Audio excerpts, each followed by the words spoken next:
Radin here for OICOS Student Reporter. We have with us Dr. Magnus Bengtsson, from Director of SCP from Institute for Global Environmental Strategies. Good to have you here today, sir. Thank you. My first question is, since you come from the one developed country, and I would know with regards to sustainable development, how much or how far should a developed country help developing countries? I think developed countries have a great responsibility for promoting SCP, not only in their own countries, but also, as you say, to support developing countries. And they can do this in many ways, by running projects, by technology transfer, by transferring some of their policy experiences and work with strengthening governance and such things in the developing countries. But as countries progress and become emerging economies and so on, the relationship changes, and countries like China and an increasing number of Asian countries are now at the stage where they are not really receivers of official development assistance anymore, and they can take a more proactive role themselves and seek the kind of knowledge they need and be more selective perhaps in getting the assistance that they actually think they need. Well, as I think like a lot of people know that there's always a give and take relationship. So is there a limit there that they can need? Yeah, give and take. I think there is always such an element that if one country helps another, they want to get something back from it. I personally feel that developed countries are currently overemphasizing this, and sometimes it's a bit absurd. That we need to see that there are actually common problems that we need to solve together, and we need countries. We need to have international collaboration which is based on an understanding that we are in this together, and we need to solve these problems jointly. And if we realize that we cannot look at our own narrowly defined short-term interests and think primarily about how to support our own domestic industries and so on, and their export possibilities, we must think more widely than that, and we need to think about the region as a whole, the planet as a whole, and about future generations. I interviewed someone else and he had this opinion that he was in the opinion that countries like America should lead the Sustainable Development Program for other countries. What are your thoughts on that? I mean, countries like the US, they have a huge impact on what happens in the world, and with that big power comes also a great responsibility. So I think he is absolutely right there. Unfortunately, I don't really see this happening. I see in global negotiations and so on that countries are becoming more defensive. They're becoming more concerned about their narrowly defined self-interest, and I see less of a global perspective and the kind of globalism that we really need, unfortunately. So while this other person you spoke to, I think he is right in a sense, but I'm not very optimistic when it comes to the near future that this is going to change dramatically. What do you think of a 10-year framework? Is it feasible in 10 years? How feasible is it? I mean, you can achieve many things and you can lay many important foundations in 10 years, but many things in society, of course, they need more time.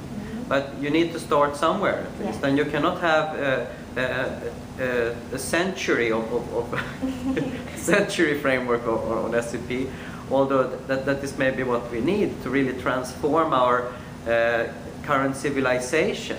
which is too much fixated with growth and is thinking that more consumption is always the same as increasing human prosperity and human happiness, which is not really true. I noticed something interesting about the conference.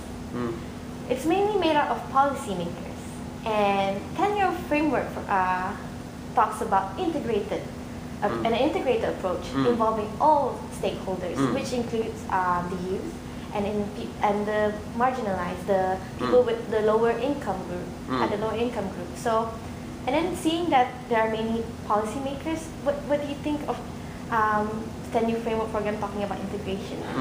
Is it, because I noticed that it's more top-down, and a top-down approach instead? I mean, you need a combination. You need the top-down, you need the bottom-up, you need all of this. But you need to start somewhere. And the governments, they play a very special role in the countries. They can do things that many other actors cannot do. They can provide platforms for national dialogues, and they can actually set the rules of the game to some extent that shapes the behavior of others, of the private sector and of consumers. So that I think it's right to start with the governments, but then gradually you need to make the process more inclusive and work more with, especially to include civil society. I think that non-governmental organizations and grassroots civil society organizations have a lot to contribute with and play a very important role in a shift to sustainable consumption and production. And they are needed as a complement to the top-down from governments, which is usually a bit slow, but which really sets the floor or the bottom level. And then we need proactive action from other groups as well. Also, I mentioned especially the NGO community, but also from the private sector naturally. There were some things that I wanted to say in relation to what we talked with this thing. You mentioned also this model that we heard yesterday in one of the keynote presentations with copycat and piggyback and leapfrog. And I think that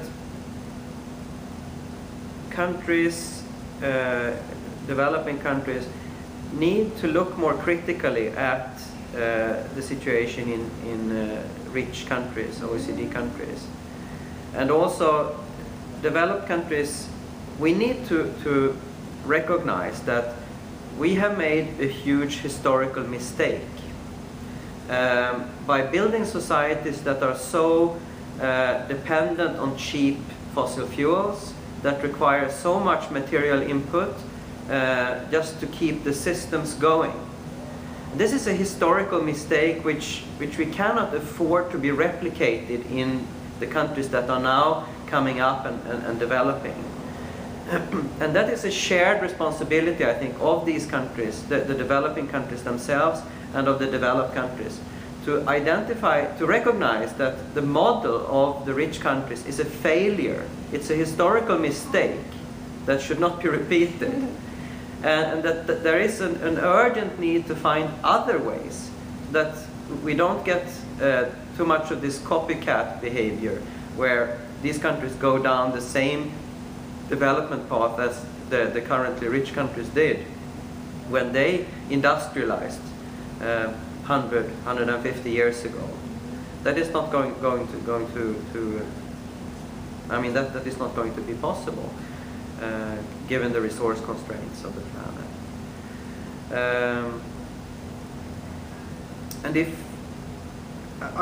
in the work that we do, I see a tendency for developed countries to have a very narrow, the developing countries, people in developing countries to have a narrow image of what it means to modernize. If we talk with Mayer, for example, in some city in a typical developing Asian country, they want their city to become like cities in Japan or cities in Europe, and they want to have all of these things for waste management and wastewater treatment and lots of roads and so on. But if we look at what is happening in the developed countries, is that there is a reevaluation of many of these infrastructures, the large centralized infrastructures, and lots of experimenting is going on, searching for new, better solutions. And we have come to realize that large-scale landfill disposal, waste incineration was maybe not so very clever. Maybe we need completely different things. We need, first of all, radical product redesign so that we use less materials in the first place. We need products that can be that last longer and that can be repaired and reused. And we need materials that can more easily be recycled. That is the kind of things that we need, instead of just putting things in the landfill or burning it at the end of life, for example. And so these kinds of things are coming up now. So what I would like governments, both national and local governments in developing countries to do, is to travel to developed countries and try to figure out what will happen here in the next 20 years. What kind of new solutions and things are coming up here, instead of looking at how do they look right now, but what kind of future are they moving towards? Because it's only when they do that we can get a real leapfrogging. When they try to learn where countries like progressive countries in Europe and so on, where they are heading, rather than where they are currently. I hope you get my point there. Yes, I do. It's very interesting. And that makes me want to think, like, what are the plans of developed countries right now to deal with their own environmental problems? Mm. Because do they have a lot to learn as well? Of course. We have many things to learn and lots of work to do. But since many things are already built in our societies, they are not going to change quickly. I mean, if you built something just 10 years ago, no one is going to just demolish it and build something new and better.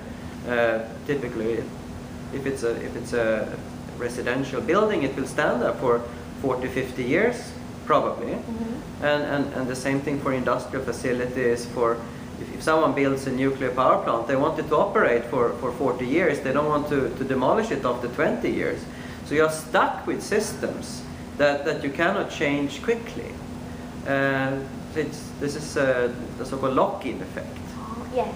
But I mean, if we travel to developing countries in Asia, we see that there are building cranes everywhere. I mean, your countries are building the infrastructure right now, and it's so important that you get it right from the beginning. Mm-hmm. That you don't build houses, for example, that are poorly insulated, that require lots of electricity or energy for heating and lighting and so on, when there are clever solutions actually to build much better buildings that require significantly less energy.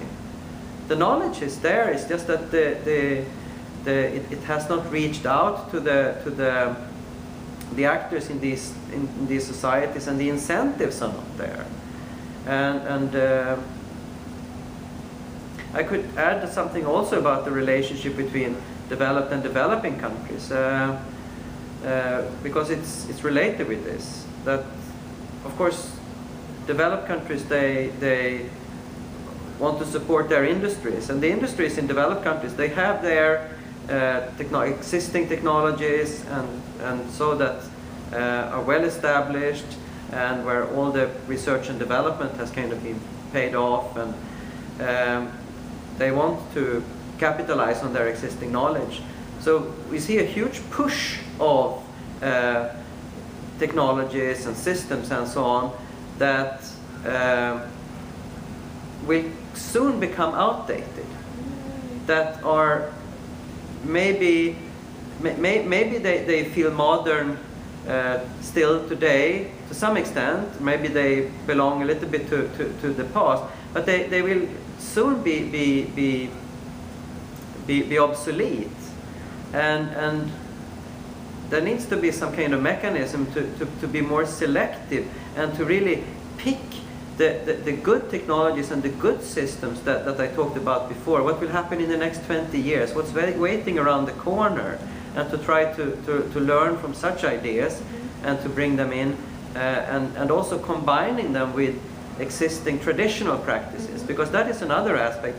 There are many existing sustainable practices in developing countries in Asia that we see rapidly disappearing, where people traditionally don't throw things away, but they repair them instead. But we see gradually that such things are disappearing, and it's seen as old-fashioned, and it's not hip anymore to do those kinds of things. And that's really a pity, and I think that if this continues, a number of years into the future, these countries will really regret that they threw out all of these good practices. So I think that these countries are well advised to look at what they have currently in terms of existing traditional practices that are really sustainable, and encourage people to keep some of them and try to combine them with high-tech solutions and more, how should I say, conventional, modern technologies and approaches in innovative combinations. And that's an aspect that I think is largely overlooked, the existing practices and the potential that they have. That's very insightful. Thank you very much.